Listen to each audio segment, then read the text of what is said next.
স্বামী স্ত্রীর বিষয়গুলো, গোপন বিষয়গুলো বাইরে প্রকাশ করা।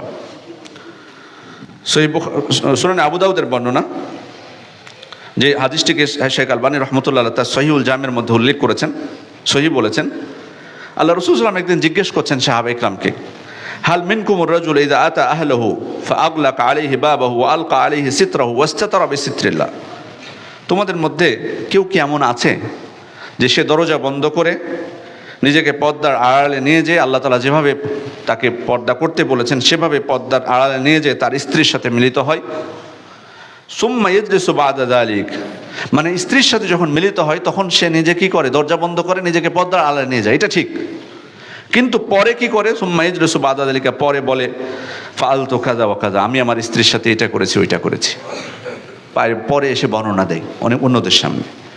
তা আল্লাহ রাসূল সাল্লাল্লাহু আলাইহি ওয়াসাল্লামের প্রশ্ন যে তোমাদের মধ্যে কি এমন কেউ আছে যে এটা করে? তো সবাই চুপচাপ, কেউ কথা বলছেন না। ফাসাকাতু, কেউ কোনো কথা বলছেন না। ফাআকবাল আলান নিসা, এবার নারীদেরকে লক্ষ্য করে আল্লাহ রাসূল সাল্লাল্লাহু আলাইহি ওয়াসাল্লাম বলছেন, হাল মিনকুন্না মান তুহাদ্দিস, তোমাদের মধ্যে কেউ আছে যে তোমার স্বামীর সাথে তুমি যেটা করো, তোমার স্বামীর সাথে তোমার স্বামী যখন তোমার সাথে মিলিত হয় এই বিষয়গুলো তোমরা নিজেদেরকে দরজা বন্ধ করে সব কিছু করো, নিজেদেরকে আড়াল করো পর্দার আড়ালে, কিন্তু সকাল হয়ে গেলে বা পরবর্তীতে তোমরা অন্যদের কাছে যে কি গল্প করো, অন্য নারীদের সামনে যে বলো যে আমার স্বামীর সাথে আমার এটা হয়েছে ওইটা হয়েছে, এইভাবে। তো আল্লাহ রাসূল জিজ্ঞেস করলেন, তোমাদের মধ্যে কেউ আছো যেমনটা করো? ফাসাকাত না, তারা চুপচাপ, কেউ কোনো কথা বলছেন না। ফাকালাত ইমরাআতুন, তাদের মধ্যে একজন নারী একটু সাহসী ছিল, তিনি দাঁড়িয়ে গেলেন, বলেন, ইয়া রাসূলুল্লাহ ইন্নাহুম লা ইয়াতাহাদ্দাসুন ওয়া ইন্নাহুন্না লা ইয়াতাহাদ্দাসনা, আপনি যে প্রশ্ন করেছেন, হ্যাঁ পুরুষের মধ্যে এমন পুরুষও আছে যে এগুলো বলে বেড়ায়, আর আমাদের নারীদের মধ্যে এমন নারী আছে যারা এগুলো বলে, প্রকাশ করে। আপনি যে প্রশ্ন করেছেন এটা জবাব আমি দিয়ে দিলাম, তারা করে এটা।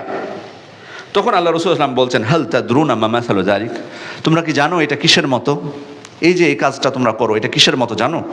কিসেটা? তিনি বলছেন, ইন্নামা যালিকা মাসালু শাইতানাতিন লাকিয়াত শাইতানান ফি সিক্কা, এটার উদাহরণ হলো যে পুরুষ শয়তান নারী শয়তানের সাথে প্রকাশ্যে রাস্তায় মিলিত হয়, ফাকাদা মিনহা হাজাতুহু, তারা তাদের জৈবিক ক্ষুধা মেটায় প্রকাশ্যে রাস্তায়, ওয়ান নাসু ইয়ানজুরুনা ইলাইহি, আর মানুষ তাদের দিকে তাকিয়ে থাকে, মানুষ তাদের দিকে তাকিয়ে থাকে।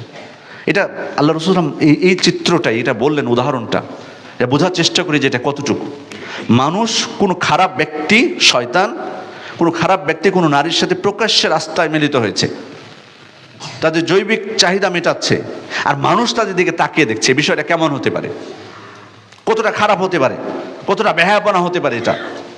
আল্লাহ রাসূল বলছেন যে তোমরা যেটা করতেছো, তোমরা যেটা করো, তোমরা তো এটা করো না, তোমরা যেটা করো কি, যে ঘরের মধ্যেই করো, সব কিছু দরজা বন্ধ করেই করো, যেভাবে গোপন করতে বলা হয়েছে সেভাবেই করো, কিন্তু পরে এসে কি করো, পরে এসে অন্যদের সামনে এটা বিবরণ দাও যে কি করেছো। তো এই যে উদাহরণটা পেশ করলাম, তোমাদের কাজ আর ওই কাজ একই, কোনো পার্থক্য নেই। ওই রাস্তার মানুষ দাঁড়িয়ে দেখতেছে এদেরকে অশ্লীল কাজ করতেছে, আর তোমরা যেটা করতেছে এটা একই, কোনো পার্থক্য নেই। কঠিনভাবে আল্লাহ রাসূল সাল্লাল্লাহু আলাইহি ওয়াসাল্লাম সতর্ক করলেন যাতে কেউ এগুলো না বলে, কারণ এগুলো লজ্জাশীলতার অংশ। কেউ যদি এরকম করে এটা লজ্জাহীনতা।